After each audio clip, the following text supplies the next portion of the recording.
The Battle of Flowers in Jersey, a fleeting moment of glorious blooms, has a permanent reminder in a museum. Life-size figures preserved forever and made of hare's tails which grow wild and profusely. They also have their moments on Battle Day, but are only a part of a splendid whole.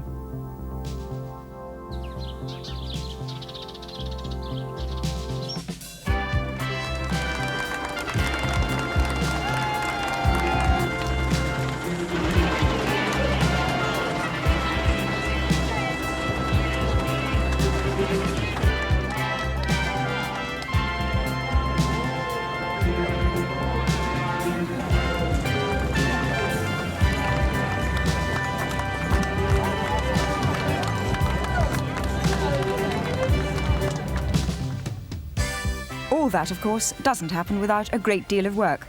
Preparation for that one day in August can start as early as December, although in a farm shed in Greville, the parish float begins to take shape in March. The designer obviously has to have very definite ideas. I think it's important to get over the feeling of the carnival atmosphere, so I've gone for colour, height. You know, it's going to be big and it's going to be fun.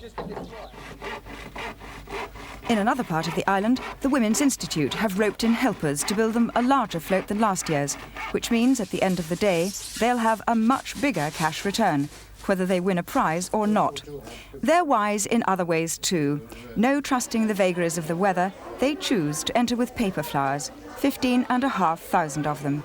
With 15 institutes in Jersey and just a month in which to make them, it necessarily has to be something of a social get-together. And, businesslike as ever, they take over an entire parish hall.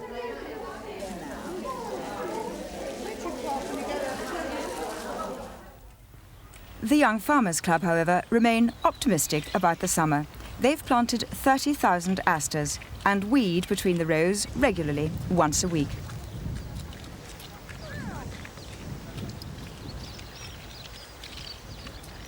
They have to move their float chassis from the north of the island with a police escort nearer to the town. Police are needed because the float moves slowly, at times it's as wide as the road itself. With no headlights, it has to be moved during the day, and the peace of the evening must be maintained. Otherwise, what might happen to Jersey's famous milk supply? It could dry up. Cows, as everybody knows, should always be kept content. In this case, they were incredibly interested in the young farmers' doings which would lead to a month of frantic activity just to be ready in time for Battle Day. The island is an idyllic place for a battle of flowers. Its gentle landscape usually will yield the flowers. The nature of its people allows the concept to continue, although the real fighting was stopped years ago. Bottles and bricks, when covered with blooms, made dangerous weapons. What has become a major tourist attraction all began back near the turn of the century as a way of celebrating the coronation of Edward VII. That first battle was held, as it is today, on the only dual carriageway in the island. It was a great success, but as the world has grown smaller, so the value of advertising and promoting a holiday destination like Jersey has grown more important. Of the 12 parishes, each with its own special kind of beauty, Greville is one of only 2 which now enters a float that is truly a community effort. And they are the giants of the arena, fully floral and between 40 and 45 feet long. On a return visit to the farm, parishioners crowd in nightly to help produce their masterpiece. The farm, Les Prés Manor, belongs to Greville's constable, Alan Lemaitre, but his influence is really only remotely felt at this stage. The hare's tails have already been dyed, ready for the part they'll play. They just have to be sorted out and then stuck on. The occasion draws together young as well as old, as the day's events are mulled over, the previous night's television discussed, or one is just left alone with one's thoughts.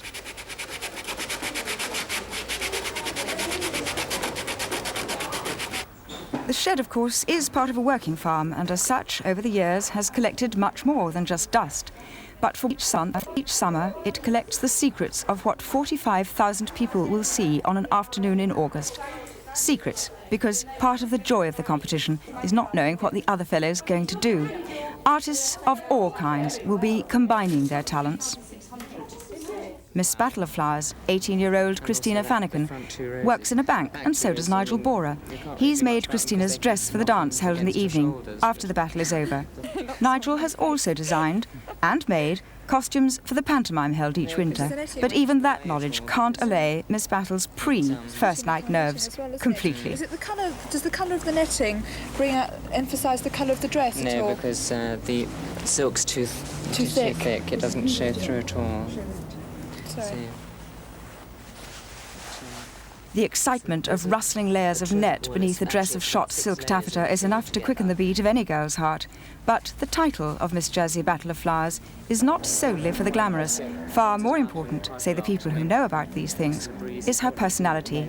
It's always been so, and was very apparent at a recent reunion of former Miss Battles.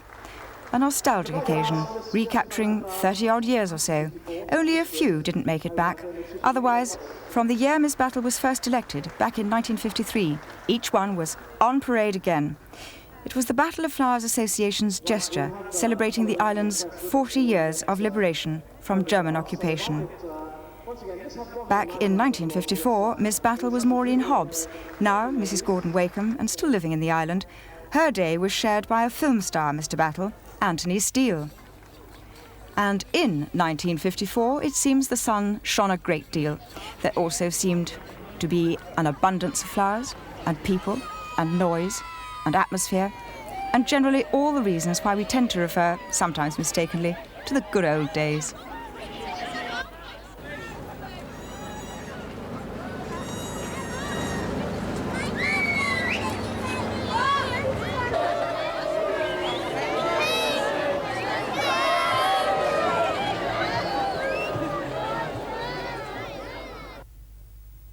From a battle royal to today's Women's Institute, and the tranquil pastime of sticking the paper flowers depicting their emblem.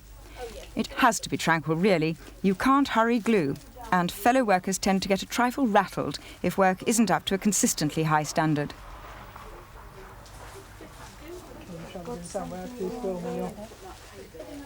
A picture is beginning to emerge of the central character on the WI float. It's a puffin, a bird familiar to all Channel Islanders. A seabird with a very large and colourful beak. He appears regularly on television. Hence the reason for Channel TV being recruited to design the float. But the building of this bird is down to WI members' husbands. No, I think it... Oscar Puffin is more popular with children than with anybody else. The reason being that he's practically grown up with the station. He doesn't change much or grow old. He does clever things with his beak when it's not stuffed full with fish. He winks and he stands on his head. And all this he does while reading out their birthday cards. No wonder he's popular. The sea and the rocks, as well as a giant card, are right there on the float. I don't think we're going to do it, not as a practical... While Oscar himself waits to take the place of honour. First, though, every bit of polystyrene must be covered with flowers. A time-consuming job, willingly undertaken. Meanwhile, those who will dance attendance on the Grouville float are getting in a little practice. These are the gypsies, and proving that the Romany life is just fine, they're actually rehearsing in the rain, which could be the reason for this.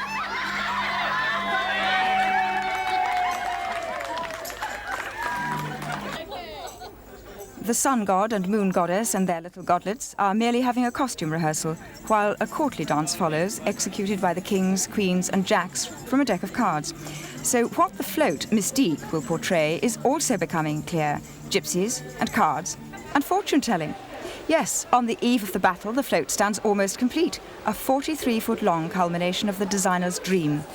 Certainly, the carnival atmosphere is building up, and parishioners are gathering in earnest to do their bit. Grouville have been exhibiting in the Battle of Flowers for 22 years, and in their experience, they reckon to start the final preparations for Battle Day early on the morning before. They then work a kind of shift pattern, with helpers coming and going as they can, of course, and refreshments being provided. That's from 11s onwards, right until they've finished. And they usually reckon to be ready for their beds before midnight. St Clement, the one other parish to enter a float, operate in an entirely different way. They've been exhibiting for 27 years, and they start late and work right through the night if necessary. Cabbages and kings, they've called their float, and soon an unrivalled picture of Covent Garden in Edwardian times will emerge, brought to life by asters, chrysanthemums, carnations, hare's tails, pampas grass and millet seed, to name just a few. The research has been extensive. Even the title was taken from a chapter in the book called My Covent Garden. In another large shed on the outskirts of town, there's assembled a varied crowd, both exhibits and onlookers. They, the floats, vary enormously in size and content. Just the flowers remain the common theme. The young farmers, unhappily, were without flowers until it was almost too late. It's 10 o'clock on the night before the battle, and their float is nowhere near complete. We know that if it's ever finished, it'll be about Mary Poppins, but it was the weather which nearly proved their undoing. And they'd been beset by misfortune. Even the flowers that they would eventually use had only just arrived very late the night before. Just been one thing after another. Our asters didn't materialise because of the bad weather we've had this year, and we had difficulty finding chrysanthemums because it was so late in the year. Everybody else had ordered theirs months ago, and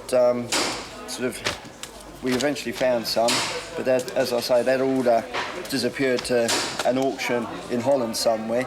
And then when we eventually found some and got them down to the quay in Portsmouth, the ferry stopped running because of the weather, and as I say, we only got them in the island last night at 11 o'clock.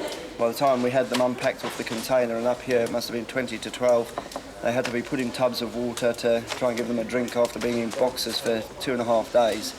And as you can see, we're rather a long way behind. That was the chairman, and his long tale of woes served to galvanise his assistants, hopefully in time, because suddenly it's battle day, and as always, any rain has disappeared, and the sun sits high in the sky.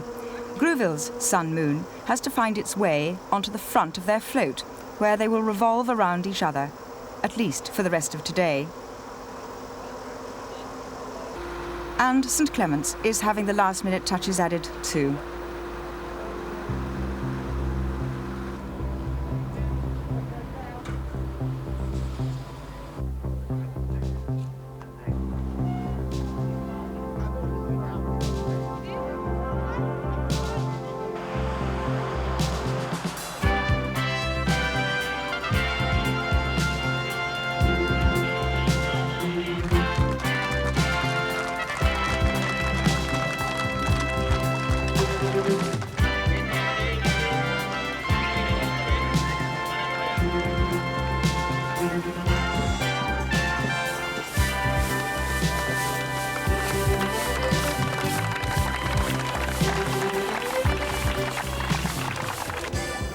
The sophistication of exhibit building has improved over the years, even though the number of them may have dropped.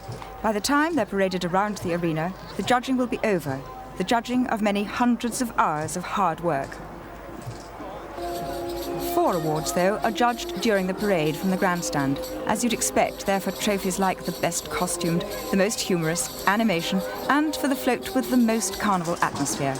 Aztec Sunrise is possibly the reason why the weather's good. They're sacrificing a maiden to ensure the sun god's blessing. The float is entered by the Airport Social Club.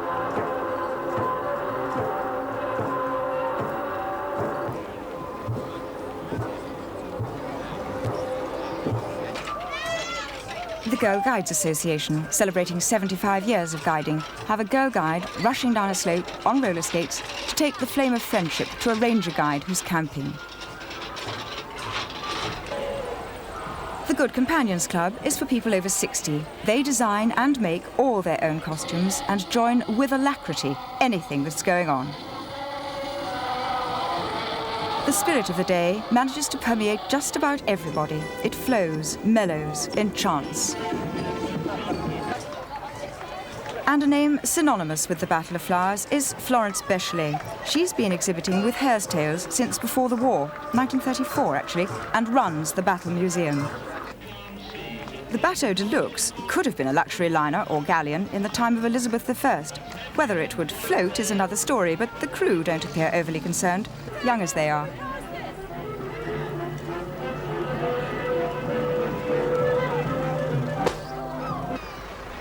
The Jersey Across Group, who provide the jumbulances, or enormous ambulances which can take disabled people to Lourdes for a cure, have appropriately entered Neptune Travels, and they won the first prize in their class. The judges are all experienced exhibitors themselves, and one of the most important points they look for is that almost indefinable carnival atmosphere. And they walk all around the float, so there's no hiding any bad bits. Whether the Weather not only took first prize in its class, it also won 3 other awards: the Prix de Papier, the individual award, and the one for the best animation.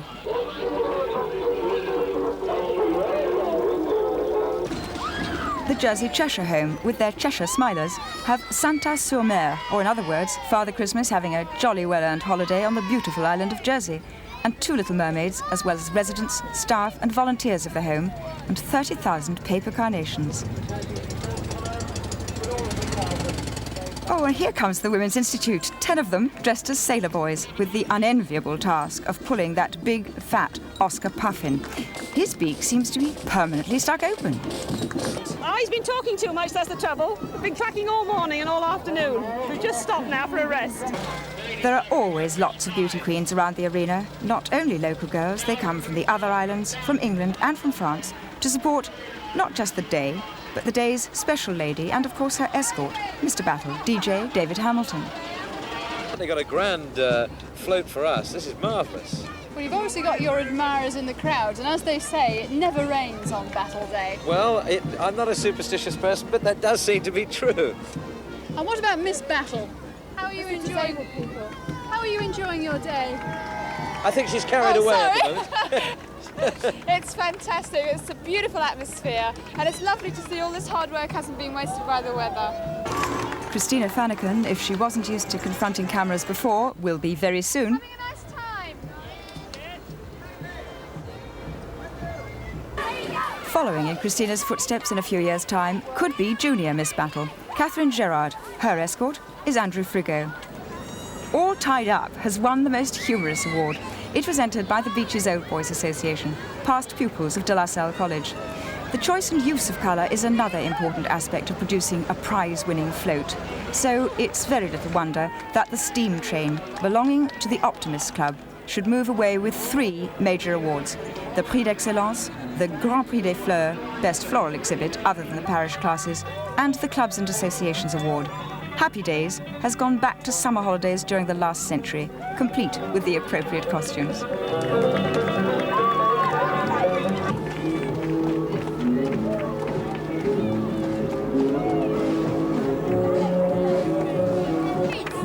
Club members and their children, who've entered twice before, but in smaller classes, have used 80,000 flowers.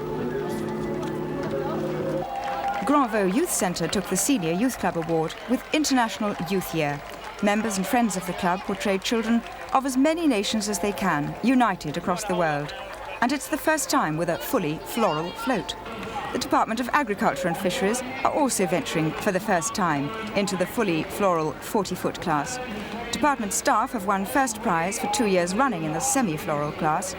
Le Marché du Jeudi, the Thursday market, covers all aspects of agriculture: vegetables, flowers, fish and milk, based on original photographs of an age gone by when there were street vendors and milkmaids and flower girls, and all then translated into the Jersey colours of red and white. The young farmers made it in time, and it's the rooftop scene from the film Mary Poppins.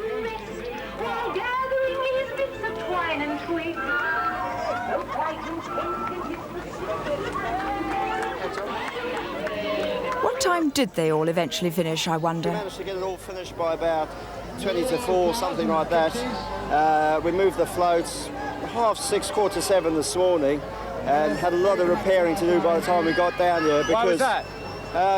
We'd managed to get a lot of blooms from other people, but they were poor quality. Well, they weren't poor quality, it was just sort of spares that people had, which we were grateful of. But it's unfortunate. Excuse me. Unfortunately, that was all we were able to get. But as you can see, we've arrived and we're enjoying ourselves. The atmosphere is certainly captivated on board Parkland.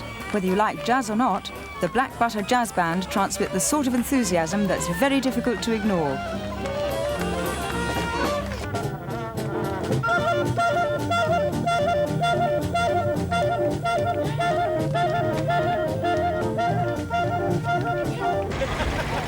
Unclassified, and in fact in a special class all on its own, is Gypsies, a travelling caravan with its gypsy family and old gypsy costumes. Terence Davey has entered into the battle every year since 1951. The prehistoric days when dinosaurs roamed the earth is the idea behind Those Were the Days. John and Violet Peck's float took first prize in their class of floral exhibits between 40 and 50 feet.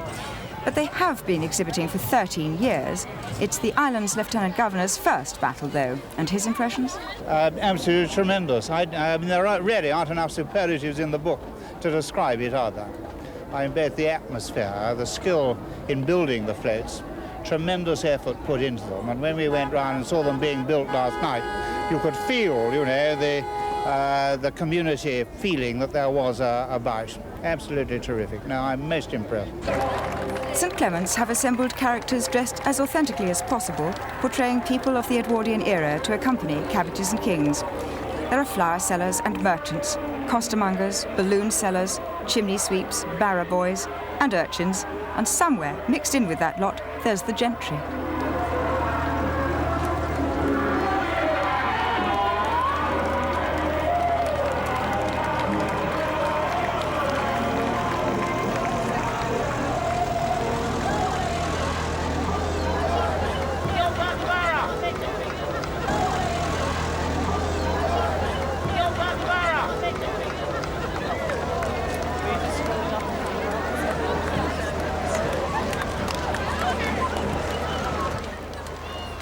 St Clement's have won the Prix d'Honneur, that's the major prize, for the last 2 years. Not so this time. Well, judges are judges, aren't they, after all, so we've got to accept it. However, Cabbages and Kings did walk away with the Best Costumed Award and with the Carnival Award. With over 40 characters to dress, including a pearly king and queen with every button sewn on by hand, they deserve Channel Television's trophy. The buttons had been collected from all over the island, mainly in response to an appeal in the local Evening Post.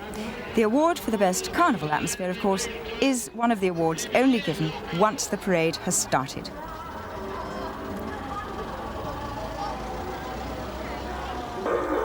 The parish of Greville, still with the sun moon revolving around each other, has taken pride of place on the arena. Mystique has won the Prix d'Honneur for the best floral exhibit in all classes, and it has approximately 1,232,000 blooms of carnations, asters, chrysanthemums, hare's tails and millet. With its theme of fortune-telling, they probably knew what the result was going to be back in March when they first started building the float, but they're well into celebratory mood by now. Goodness knows what the evening will bring. Constable Alan Lemaitre controls the driver of the float, who obviously can't see where he's going through all the flowers. Alan, congratulations. How do you feel about it? Oh, delighted. We're really happy because the crowd has been so enthusiastic and lovely feeling last night, and they're really on top of the world. Do you think the fete has more of a fete atmosphere this year? Yes, I do. Hold it a minute, well. Yes, it seems, I think after the bad day yesterday, that everybody didn't expect this, and this has made the day. I thought all battle people expected fine weather on battle day. Well, they do, but it's come again, didn't it? But it didn't seem as if it would yesterday. It's those gypsy dancers again. I imagine, though, after all those evenings of rehearsal, there won't be any mishaps this time. And the weather, too, is dry, of course.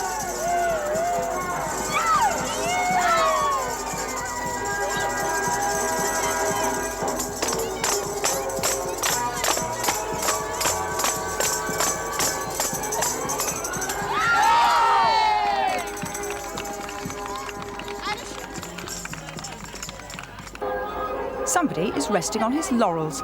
And as for the fortune teller, she must have known the result beforehand. She's got the crystal ball and the cup.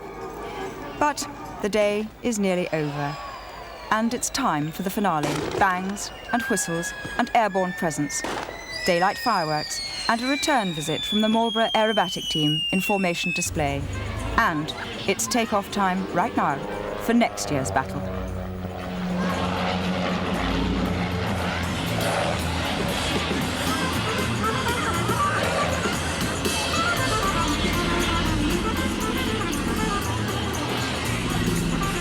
It's wonderful. You get people telling you what it's going to be like, but you'll never know until you actually experience it yourself. It's absolutely fantastic, lovely atmosphere. We almost believe that the aircraft were joined wingtip to wingtip, keeping perfect formation right over